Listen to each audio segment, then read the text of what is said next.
En algún lugar del centro de México hay una ciudad tan grande, tan cuidadosamente planeada, tan perfectamente construida, que cuando una civilización completamente diferente la descubrió siglos después, pensaron que solo los dioses podrían haberla creado. No se equivocaban al pensar eso. Esta ciudad tenía pirámides más grandes que la mayoría de Egipto. Contaba con carreteras, edificios de apartamentos, mercados y canales. En su apogeo, alrededor del año 400 después de Cristo, no vivían aquí más de 125,000 personas. Esto la convirtió en una de las 6 ciudades más grandes del planeta en aquella época. Y aún así, nadie sabe quién lo construyó, ni el nombre de su primer rey, ni el idioma que hablaba su gente, ni el nombre que le dieron a su propia ciudad. Nada. Cuando los aztecas encontraron este lugar, siglos después de su derrumbe, quedaron tan asombrados y tan confundidos que ellos mismos le pusieron nombre. Lo llamaron Teotihuacán, en su lengua, el náhuatl. Y eso significa el lugar donde se crearon los dioses. Piénsenlo un momento. Los aztecas, uno de los imperios más poderosos del mundo antiguo, se pararon frente a esta ciudad y dijeron: no sabemos quién hizo esto. Debieron ser dioses. Así de impresionante era este lugar, y así de completamente desaparecieron de la historia sus constructores.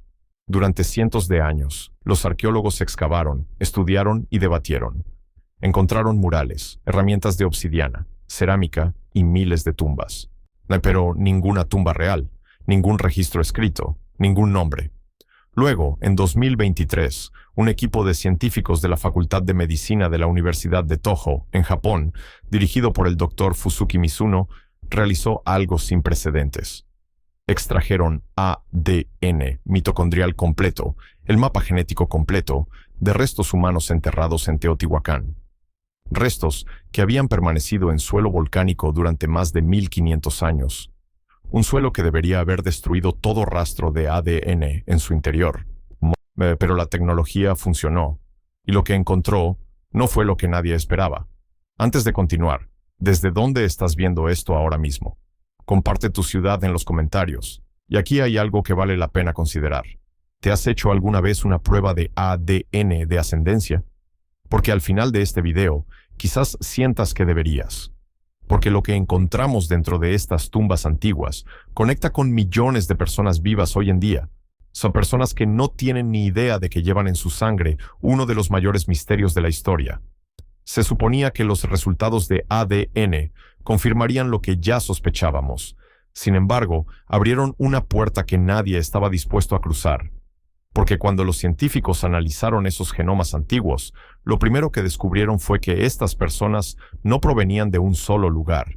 Vinieron de todas partes.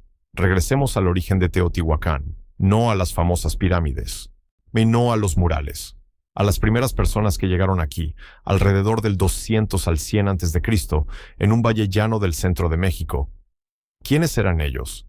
Un importante estudio publicado en PLOS ONE, que utilizó ADN antiguo y una técnica llamada análisis de isótopos de estroncio, nos dio la primera respuesta real. Y fue sorprendente.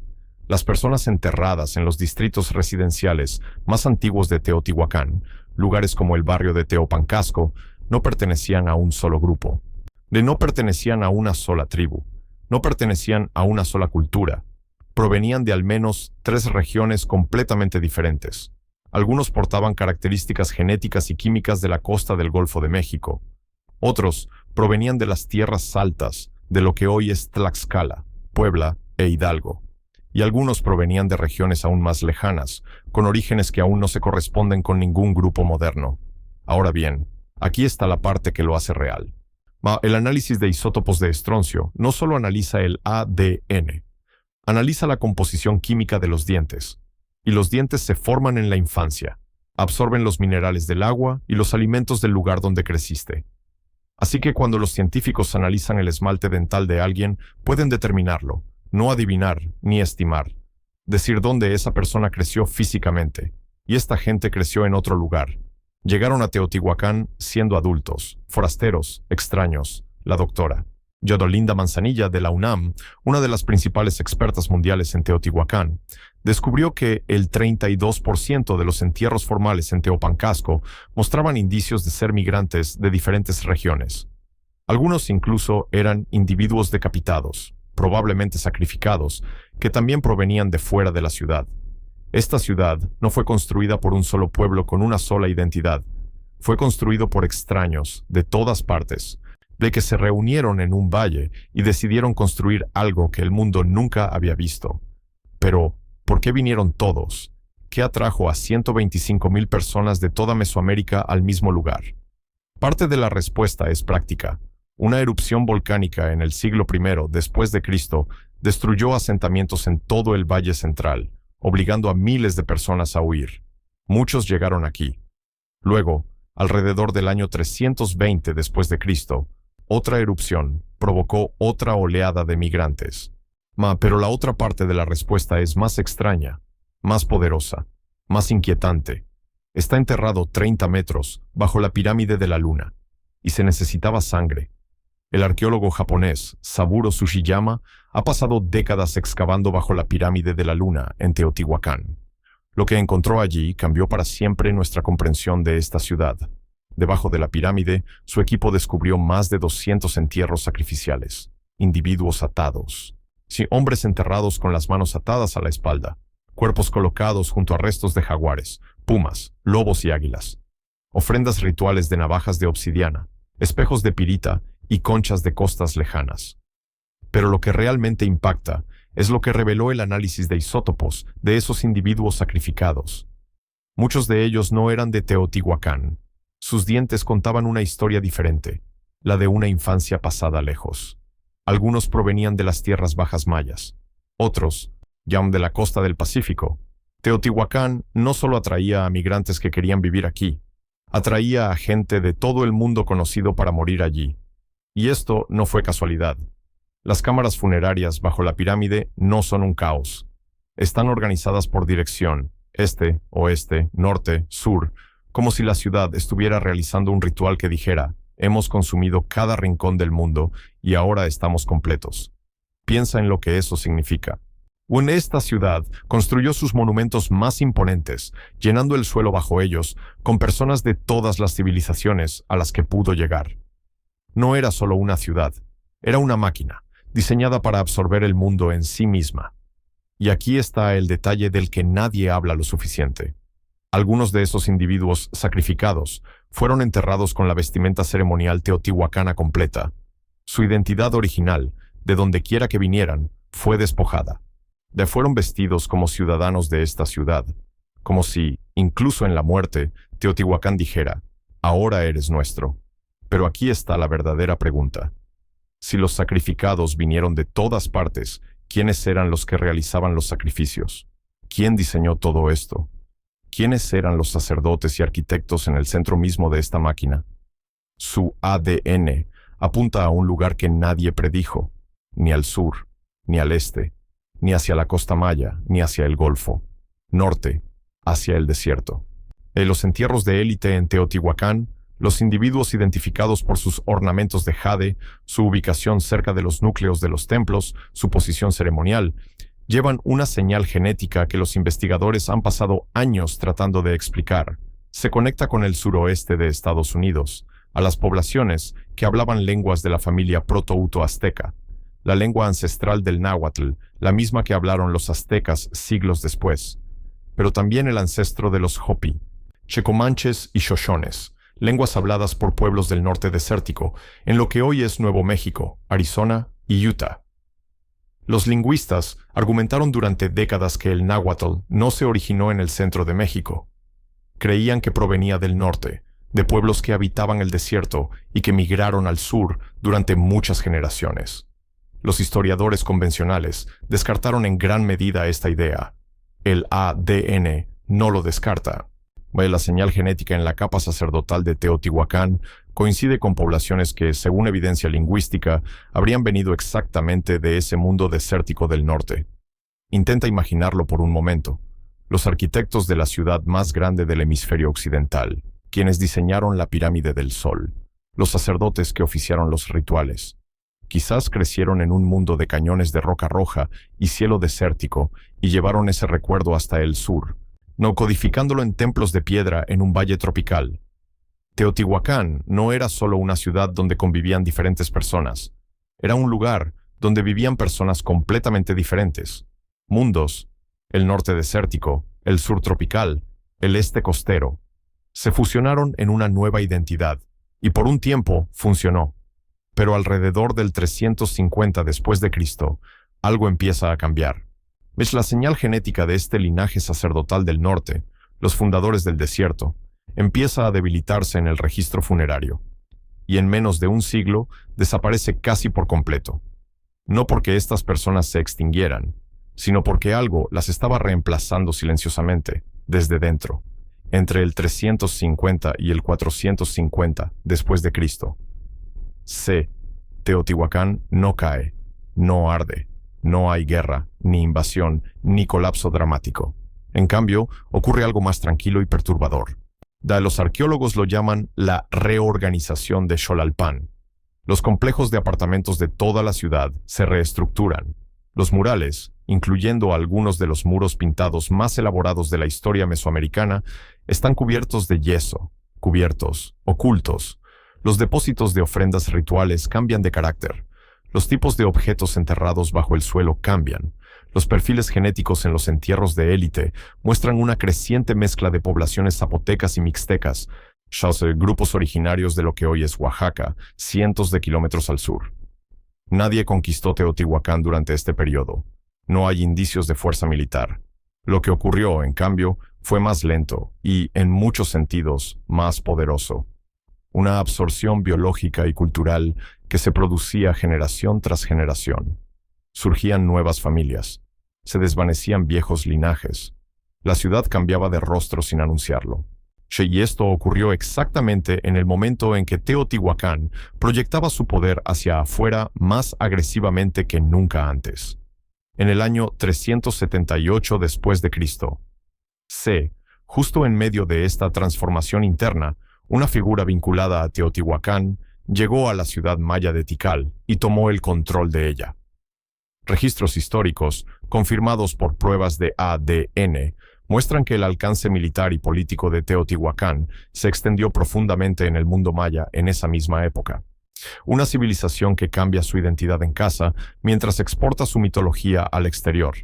Una ciudad que recubre su propia memoria mientras convence a otras civilizaciones de adoptarla.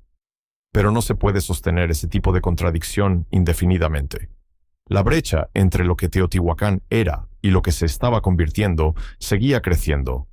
Los viejos linajes se desvanecieron. Las nuevas estructuras de poder compitieron entre sí. Y hacia el año 550 después de Cristo, la ciudad estaba a punto de colapsar. El fuego no vino de afuera, vino desde dentro. En el año 550 después de Cristo, un incendio arrasó Teotihuacán. No toda la ciudad. Ese es el detalle que más importa. Los bloques de apartamentos donde vivía la gente común, los agricultores, los artesanos, los trabajadores del mercado, permanecieron intactos. Solo ardieron los templos, solo los palacios, solo los edificios a lo largo de la calle de los muertos, la columna vertebral ceremonial de la ciudad, el corazón del poder de la élite. La doctora Linda Manzanilla de la UNAM, mediante datación por radiocarbono y análisis arqueomagnético de pisos quemados, identificó el colapso alrededor del año 570 después de Cristo. C. Su estudio, publicado en las actas de la Academia Nacional de Ciencias, concluyó claramente: no se ven en el lugar rastros de invasión extranjera.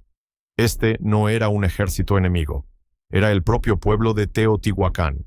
Y ella lo describió como un choque violento entre dos formas opuestas de ejercer el poder.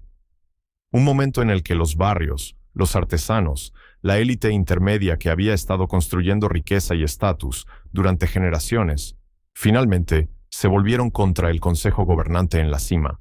El palacio de Xaya, donde residían los cogobernadores de Teotihuacán, fue asaltado e incendiado. Las esculturas que albergaba fueron destrozadas, y por toda la ciudad, las estatuas sagradas fueron decapitadas sistemáticamente.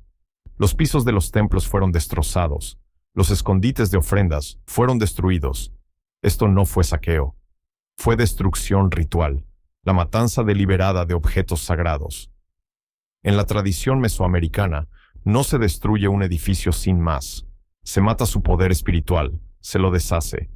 125,000 personas vieron arder a sus dioses. Y aquí está lo más profundo de todo esto. El ADN de los entierros posteriores muestra un marcado colapso de la diversidad genética de la élite. Los complejos y multiétnicos linajes gobernantes que habían gobernado esta ciudad durante 500 años desaparecieron en 2 generaciones. Las personas que construyeron esta civilización la destruyeron ellos mismos, pero no desaparecieron. 125,000 personas aún vivían, y durante los siguientes 200 años comenzaron a desplazarse, en todas direcciones, llevando consigo el ADN de los rituales y la memoria de la ciudad más grande de la antigua América. Y donde quiera que fueron, dejaron una marca que la ciencia apenas ahora comienza a leer. Cuando una civilización se derrumba, la historia suele olvidar a los supervivientes. Se centra en las ruinas, los templos quemados, las calles vacías, el silencio. Pero el pueblo de Teotihuacán no se desvaneció en el silencio. Se dispersaron, y lo que se convirtió en eso fue extraordinario. O en la evidencia de ADN antiguo y los registros arqueológicos de los sitios mayas muestran que tras la caída de Teotihuacán, su huella genética y cultural comenzó a aparecer en toda Mesoamérica. Los reyes mayas, que gobernaban ciudades a cientos de kilómetros de distancia, siglos después de que Teotihuacán ya hubiera ardido, aún celebraban victorias militares. Vestirse como guerreros teotihuacanos, aún construyen con el estilo arquitectónico de Teotihuacán. Aún evocan los símbolos de una ciudad de la que los abuelos de sus abuelos pudieron haber huido. En Copán, en la actual Honduras, la evidencia de ADN de entierros reales muestra gobernantes con una ascendencia medible asociada a Teotihuacán. Teotihuacán no solo comerciaba con el mundo maya, sino que también implantó su linaje en las cortes reales mayas. Y este es el giro. La diáspora teotihuacana no llegó como refugiados sin hogar que rogaban por un refugio. Llegaron con prestigio. Su linaje, sus conocimientos de construcción, su planificación piramidal, todo funcionaba como una especie de moneda. Nuevos gobernantes en Mesoamérica, buscado la ascendencia teotihuacana en su linaje, pues los legitimaba. Los conectaba con la civilización más grande que el continente jamás había visto. La ciudad había desaparecido, pero su ADN se convirtió en un trono, y no se detuvo allí. El estudio de 2024 del Dr. Mizuno, publicado en Annals of Human Biology, confirmó que los haplogrupos A2, BB2 y D1, los marcadores genéticos centrales de los antiguos civiles de Teotihuacán, todavía están presentes hoy en día en frecuencias elevadas en las comunidades indígenas de Puebla, Oaxaca y Yucatán. 15 millones de personas vivas llevan un pedazo de esta historia dentro de sus células. Pero un grupo porta algo aún más específico, algo que detuvo a los investigadores en medio de un estudio genético rutinario. Una comunidad en las montañas de Puebla cuyo ADN no solo muestra un patrón general de Mesoamérica Central, coincide con el de Teotihuacán, capa fundadora casi exactamente. En el norte de Puebla, en una región montañosa de la que la mayoría de la gente fuera de México nunca ha oído hablar. Investigadores que realizaban un estudio genético de las comunidades indígenas totonacas y nahuas encontraron algo inesperado. Las frecuencias de los haplogrupos, en particular el haplogrupo A2, ya el marcador genético más dominante en los primeros entierros civiles de la antigua Teotihuacán, se agrupaban en esta población en niveles que coincidían con la capa fundadora de Teotihuacán más estrechamente que cualquier otro grupo vivo analizado. Deje que esto penetre en su mente. Mientras el resto de la población de Teotihuacán se dispersó por todo el continente, sembrando cortes mayas, valles oaxaqueños y comunidades distantes del Pacífico, un grupo, al parecer, nunca llegó lejos. Permanecieron a menos de 200 kilómetros de la ciudad que construyeron sus antepasados, durante 2000 años, y trajeron algo más consigo. Los etnógrafos que trabajan en esta región han documentado una práctica ritual ancestral, realizada por miembros mayores de la comunidad, que involucra navajas de obsidiana, ofrendas direccionales y una estructura de cántico. Un ritual sin nombre en ninguna tradición mesoamericana registrada formalmente. Un ritual que, según los analistas lingüísticos, mas evoca patrones fonémicos de antes náhuatl plenamente formado, sonidos prenáhuatl, sonidos antiguos. Nadie les enseñó esto en un libro. No existe ningún libro. Se transmitió de abuela a nieta, de padre a hijo, durante 80 generaciones. Cuando los investigadores compartieron los hallazgos genéticos con una mujer mayor de esta comunidad, que el ADN de su familia coincidía con el de los fundadores de Teotihuacán, ella dijo algo que dejó atónitos a todos en la sala. Dijo que su familia siempre supo que venían de el lugar donde se crearon los dioses. Esa frase, transmitida de generación en generación, sin fuente escrita, sin historia formal, solo el recuerdo, guardado en el cuerpo, perdurando más allá de cada imperio que vino después. Su tradición oral no era mitología, era una memoria genética, viva, intacta, esperando ser reconocida. Pero si estas personas llevan el ADN fundador, entonces lo que recuerdan, lo que practican, lo que eligieron sus antepasados no escribir, que se convierte en el registro más importante que tenemos de Teotihuacán. Y el hecho de que esta ciudad nunca haya escrito nada en absoluto no fue un accidente. He aquí el hecho más frustrante sobre Teotihuacán. En 600 años, con 125,000 habitantes, con arte sofisticado, astronomía, ingeniería y una red comercial que se extendía a miles de kilómetros, nunca se ha encontrado aquí una sola línea de lenguaje escrito, ni una palabra. Y todas las demás grandes civilizaciones de esa época dejaron escritura. Los mayas tenían uno de los sistemas de escritura más complejos de la historia. Los zapotecas también tenían escritura. Incluso culturas más pequeñas dejaron inscripciones. Teotihuacán, la ciudad más grande del hemisferio occidental, no dejó nada. Durante mucho tiempo, los historiadores asumieron que el escrito simplemente no se había encontrado aún, que se había perdido, quemado o enterrado en algún lugar aún sin descubrir. Pero ahora, una teoría diferente está ganando seria atención. Cuando los investigadores cruzan los datos genéticos con la historia lingüística, surge algo interesante. La población fundadora de Teotihuacán era multilingüe. El linaje del desierto del norte hablaba proto-uto-azteca. Los fundadores de la costa del Golfo probablemente hablaban una lengua de la familia totonaca. Otros grupos trajeron lenguas completamente diferentes. Ningún guión de un solo grupo podría haber representado a todos. Bueno, así que la hipótesis, ahora respaldada por evidencia genética, es que Teotihuacán tomó una decisión deliberada, una decisión política. En lugar de permitir que el sistema de escritura de un grupo dominara y, por lo tanto, le diera poder sobre la historia, la ciudad utilizó ritual compartido en lugar de texto compartido, símbolos compartidos, murales compartidos, ceremonia compartida. Una civilización tan avanzada que comprendió el peligro político del lenguaje escrito y diseñó un sistema de unidad que no lo necesitaba. Cada grupo era simbólicamente igual, porque ningún grupo controlaba el registro escrito. Fue, de un modo extraño, una de las decisiones de gobierno más sofisticadas de la historia antigua. Pero también significó que cuando la ciudad cayó, todo cayó con ella. Sin textos, sin historias, sin nombres. Solo huesos y su ADN. Y sin embargo, los aztecas, que llegaron 700 años después, estaban absolutamente aterrorizados de este lugar. No lo evitaron, peregrinaron aquí, enterraron sus objetos más sagrados bajo sus pirámides, y su propio ADN nos dice exactamente por qué tenían tanto miedo. Cuando los aztecas construyeron su imperio, uno de los estados militares más poderosos de la antigua América, hicieron algo extraño. Miraron constantemente hacia atrás, no en su propia historia, en la de Teotihuacán. Incorporaron esta ciudad en ruinas y quemada y abandonada al centro de su mitología de la creación. Decían que aquí nacieron el sol y la luna. La llamaron la cuna de la era actual del mundo. La santificaron. Los emperadores aztecas peregrinaban personalmente a esta ciudad destruida, y los arqueólogos que excavan el templo mayor azteca, la gran pirámide en el corazón de su capital, Tenochtitlan, la actual Ciudad de México, han recuperado miles de ofrendas enterradas.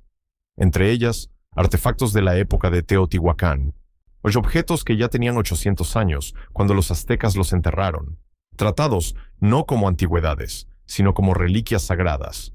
¿Por qué el imperio más poderoso de Mesoamérica adoraría las ruinas de una ciudad que había estado muerta durante 700 años?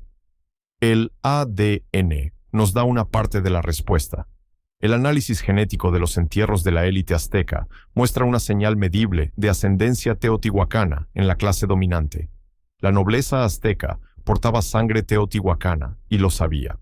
Ya así como los reyes europeos afirmaban descender de Roma para demostrar su derecho a gobernar, la élite azteca utilizaba su ascendencia teotihuacana como legitimidad política. Pero hay una capa más oscura.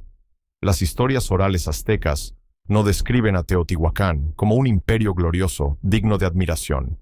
Lo describen como un lugar de dioses que se destruyeron a sí mismos, un lugar de advertencia, un lugar donde el poder se consumía desde dentro. Lo temían porque recordado.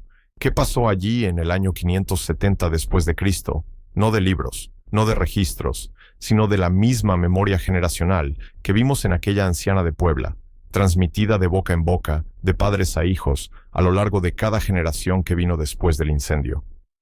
El mayor imperio de Mesoamérica construyó su templo más sagrado y enterró sus objetos más sagrados bajo la sombra de una ciudad a la que temía. Piensen en lo que eso significa.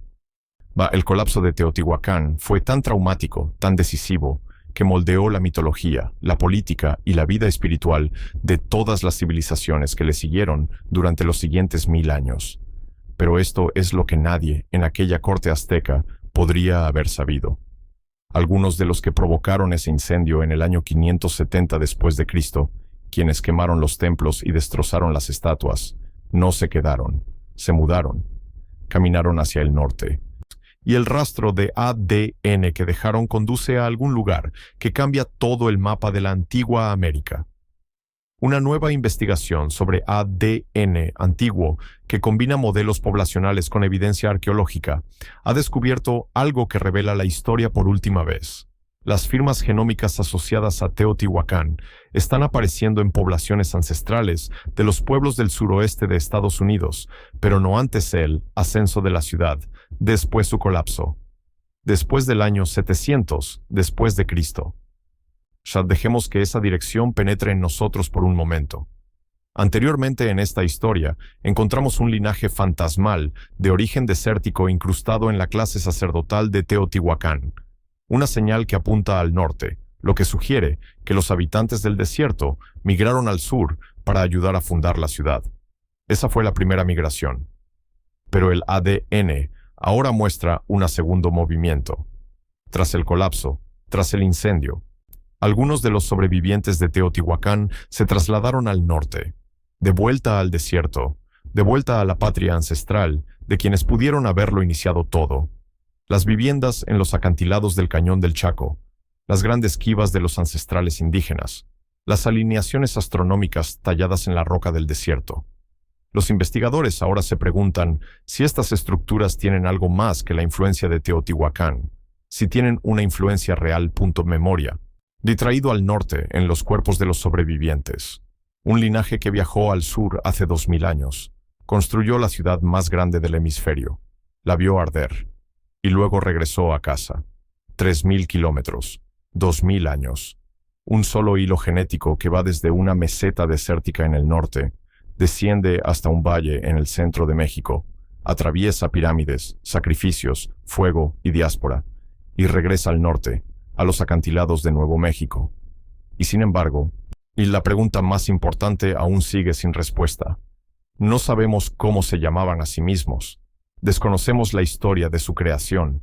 Desconocemos el nombre del primer dios cuya pirámide construyeron. Desconocemos el idioma que hablaban al otro lado de la calle de los muertos una mañana cualquiera.